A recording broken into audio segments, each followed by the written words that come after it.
Well, we're here in Dallas, Texas with the great Rick Santorum. Welcome back. We're happy to have you here.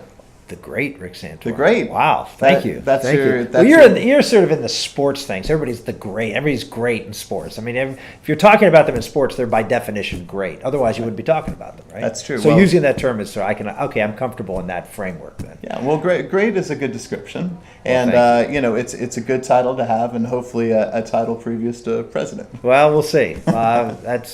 We gave it a shot. We'll see whether that's in the cards again for next time. Yeah. Well, I got to know what that process is like because I don't know that I could ever do it, and I don't know many people I know that could go through something like that. It's pretty, I guess, invasive, for lack of a better word. Well, it certainly is that. I mean, I always get amazed when I see people run for president, and then in the course of the campaign, all of this stuff comes out about them. Mm-hmm.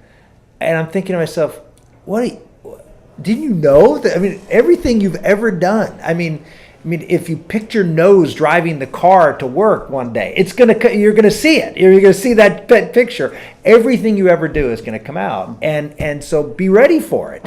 And that's not for everybody, for sure. And by the way, it's not. I don't think it's necessarily fair, necessarily right, and nor do I necessarily think it results in getting us the best person to be president, because a lot of folks who have made mistakes and are certainly far from perfect have made very good leaders over the course of history, and certainly in this country.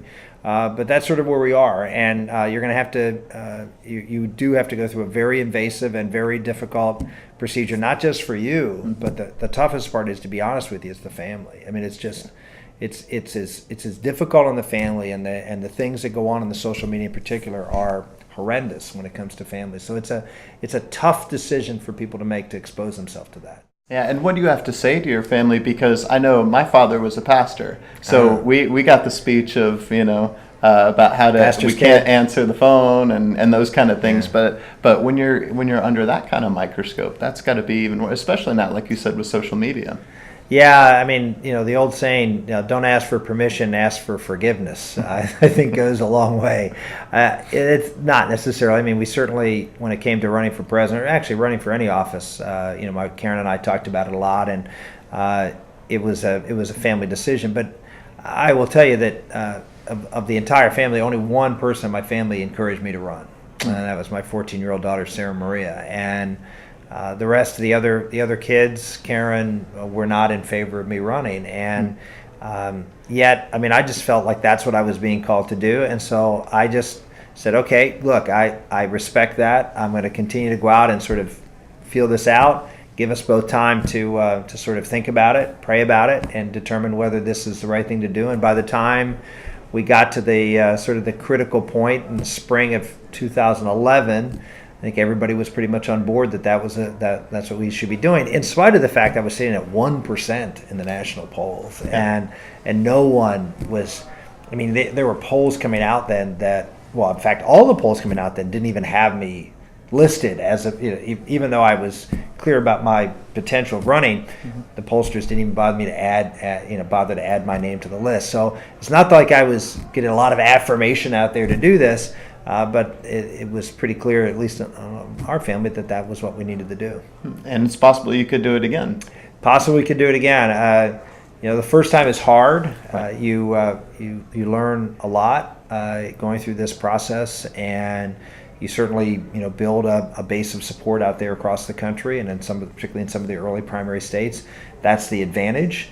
The disadvantage is now you have expectations because we won 11 states in the last primary, which was the same number as Ronald Reagan ran when he ran in 1976 against Gerry Ford. He won 11 states, and no one had won that many challenging the presumptive nominee since. So we have a bit of a high hurdle that we have to, including Iowa, which is the first caucus states, the first election, and we won Iowa, not by a big number, all of 34 votes, I think it was, but we won, and so now the expectation is if we don't win, that's not a good thing.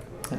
Well, it seems to be there's a good amount of discontent with what's going on right now, and it seems that there may be a change. Yeah. And if you are right there at the front of it, that's got to be pretty exciting. Well, you can criticize me for a lot of things, but you can't criticize me too much for inconsistency. I've been pretty clear about what I thought the problems are confronting the country, the problems I saw, particularly with, I think, the big issue out there right now, which is Obamacare.